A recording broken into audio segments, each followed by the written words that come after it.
aside from putting out the planter today and having Flynn go on the balcony for the first time with a harness and a short leash so he doesn't accidentally jump over, that would be an absolute horrifying nightmare. We went to Galleria, which is a Asian supermarket here in Toronto, down Yonge Street on the far end. One thing that was really interesting is they had 2 COSRX, I think it was just 2 of the COSRX skincare products there, which I was really surprised to see. They had the Galactamice essence and I think the AHA Whitehead Power Liquid, which was super interesting to see. But anyway, I just want to show you guys what I got from the Asian grocery store. So I got quite a few things. I kind of wanted to stock up a little bit because I haven't been to an Asian grocery store in a while, especially with lockdown making it a little more difficult. So here I have 3 packs of 3 each for natto. I have some minced garlic because we ran out of that, so I figured I'd pick some up. I have 2 different kinds of rice seasoning. I have kimchi furikake and then the nori komi furikake. Furikake is just rice topper seasoning. This one's my favorite. I always usually get this one, but I've never tried this one before and it looks kind of good, so I figured why not. I also got some sangjiang because it's just amazing to have. It is kind of like a spicy, sweet, garlicky, salty seasoning that you can put on vegetables or with meats or Korean barbecue if you feel like doing Korean barbecue at home. I also got a little bit of kimchi. I got some dumpling wrappers because we made our own dumpling yesterday, but I felt like the dough was so hard to get thin enough, and then when it was cooked it was just super thick anyway, so I figured we would try this as well. I also got this Japanese instant kind of pasta sauce single serving packs of the pepperoncino flavor, which is one of my favorites. It's like a spicy garlicky olive oil flavor. And then I got 2 of the sweet pumpkin porridge, which I can freeze. I love pumpkin porridge, so good. I also got kimchi stew with tofu pre-made mix, which I'm gonna have for dinner tonight. 2 servings, super easy to make. I also got some tofu pockets, which are sweet marinated tofu pockets that you can put rice in. I always used to put like quinoa in them when I lived in Japan, so good. And then I got 2 jumbo packs of Korean style seaweed. I love eating this with my rice, but you have to cut it up yourself, which is totally fine for me. And then I got 2 packs of the golden curry in the mild flavor because it's so good. I'm not really big on curry, but the last time I had this, it was really delicious. So yeah, I'm gonna go ahead and make the kimchi stew for dinner and enjoy the rest of my night.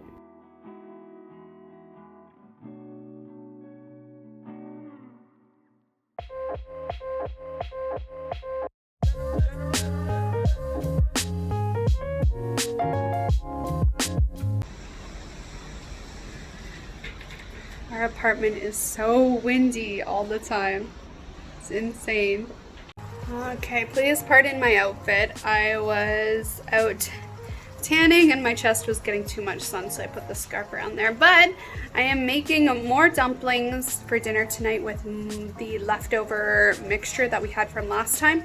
But this time I'm using pre-made dumpling wrappers, and oh my god, it's significantly easier. I also tweaked the recipe a little bit. I added like maybe a quarter cup or 2/3 of a cup. No.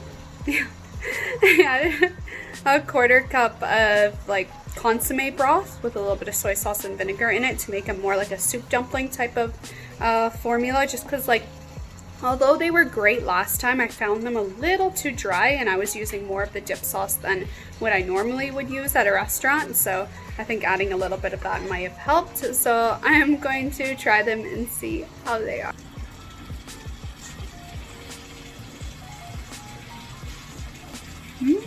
Oh my god, these are so much better. Holy. I also added garlic too, because remember, we didn't have garlic last time, so we bought some. These are so good.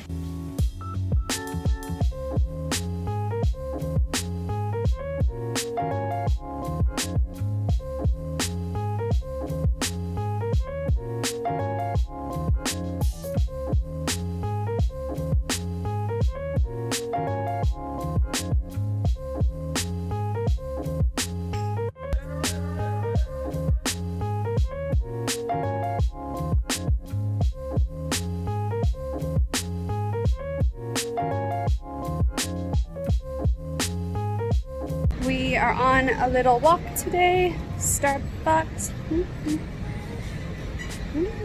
We got pizza. It's so nice over here. The road.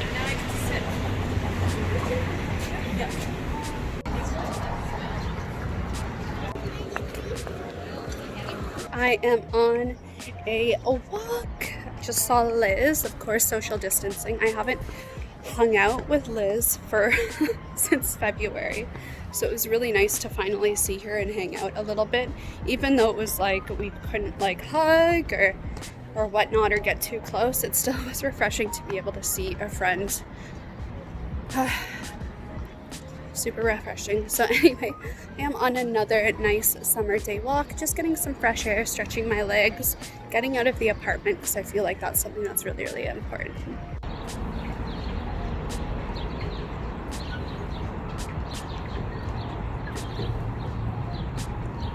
One thing, sorry, it's always so hard to tell what volume I'm talking at when I have my headphones in, but one thing I want to mention is that, like, with the whole self-isolation and quarantine thing, I've noticed in the past like month my mental health has probably been equal to that of what it was in Australia, which, as you guys probably know, I was not really doing 100% when I was in Australia. And I think it's because like my life has just been forcibly changed so much, and I think a lot of you can also agree with that, how our lives are changing and there's no real end to it out of our control. So I'm trying, like, even just going on these walks and it being summer season and like around the water has just reminded me so much of my little mental health walks I would take when I was living in Australia to try to get out, try to like get fresh air and just brighten up my mood. And they definitely do help. So if you guys haven't gone on walks or just like gone and gotten like some personal space, some thinking time with some music, I definitely recommend doing it. It helps a lot. But with that being said, it's also kind of made me miss Melbourne in that regard. Like, one thing I don't like, it's hard to explain, but Toronto is very like work oriented. Like, it's a city that was built around employment, so there's not really much you can do for getting out and enjoying like activities and enjoying nature. So the city pretty much has only one walking path. There's pretty much only one giant communal walking path, and it's along the lake, and that is the only accessible walking, bike trail, anything for pretty much the entire city. And it was almost like this path was built around the city, and the city wasn't really planned to incorporate it. So it's always consistently cram-packed with people trying to fit in. There's like tourists, there's cyclists, there's rollerbladers, there's runners, there's people just trying to get out and walk, and it's very crowded consistently almost year-round. And that's made me like miss the trails in Melbourne. So I don't know if any of you guys remember, but they were like perfect. They were wide. There was many different like avenues you could take on them, and each one led to like a different beach. And it was just like there was space. And even though like Melbourne was a city of equivalent size to Toronto, these trails were not like crammed packed with people. So it's just definitely like something I kind of miss. And it's been interesting to have all these like reminders of what it was like living there.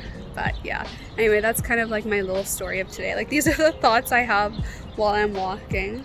But yeah, I think my mental health probably is a lot better comparatively to what it was in Australia, but I've definitely seen myself falling and slipping back into it. But these walks have definitely helped me out.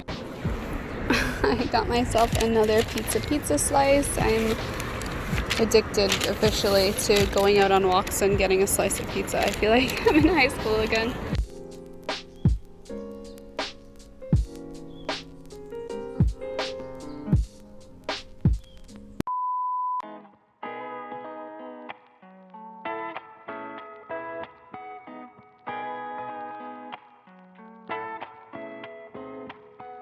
Hello everyone!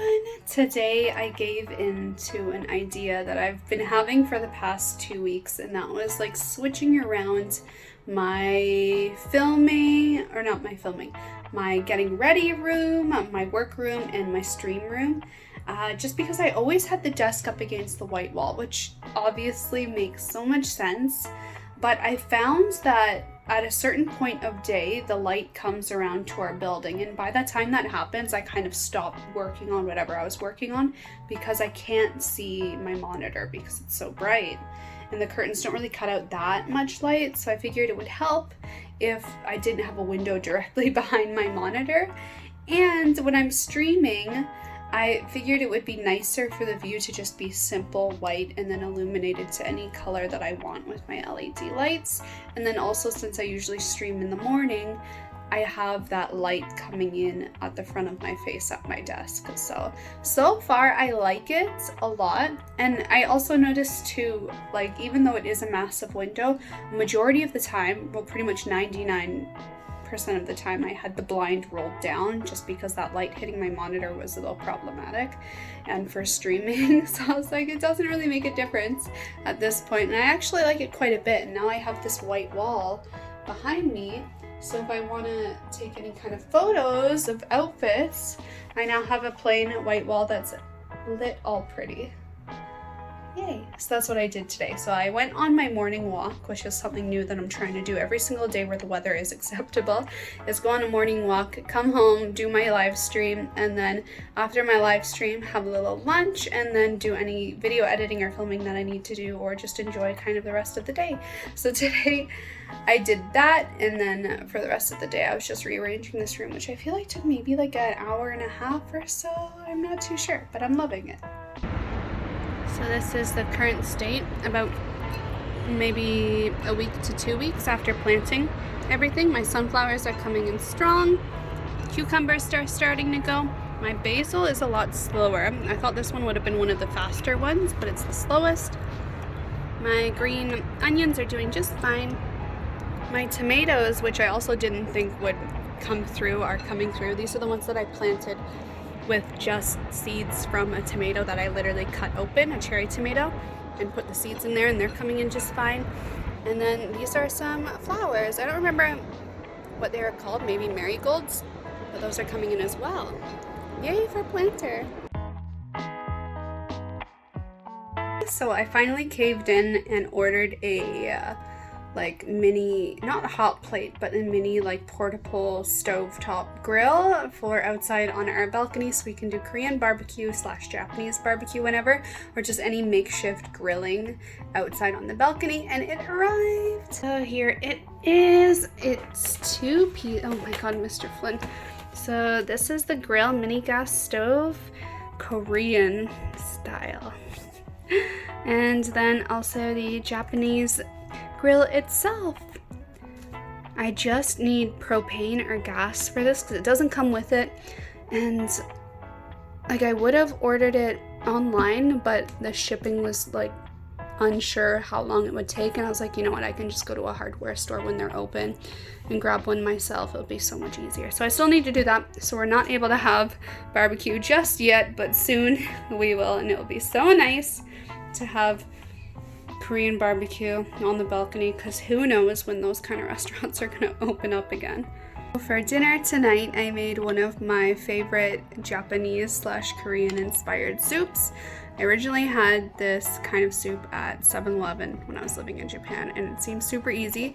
I'm pretty sure it's just the nabe, like a nabe broth, which for Japanese soups, it's just a basic broth of dashi soup stock, soy sauce, honey, and then I added in some kimchi for Korean inspired flavoring, a little bit of garlic and sesame oil. Those are like 3 essential ingredients in Korean cooking. And then also soft tofu, spinach, tofu pocket or inari pockets, and some somen noodles. You don't have to add noodles, but they're just the noodles that I had that weren't pasta style. And that's pretty much it. It changes up from time to time whenever I make this, but going off memory of what I had in Japan on numerous occasions, like I would get this whenever it was in season. And yeah, it's super delicious. Soft tofu, inari, spinach, kimchi, and then the broth and the somen noodles. And then on a side, we just have a plate of quinoa with some nori rice seasoning, because I didn't feel like making rice. And I already had quinoa made.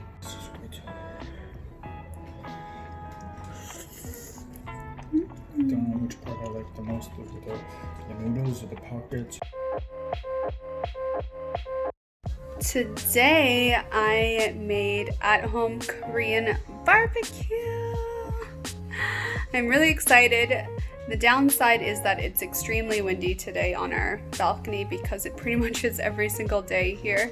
I'm kind of upset because yesterday it wasn't windy at all, but then for the next forecast it's going to be like winds like this for the next week, and I'm like, damn it, I just want Korean barbecue. And who knows when Korean barbecue restaurants are even ever going to open up again, so I figured why not DIY Korean barbecue on your balcony.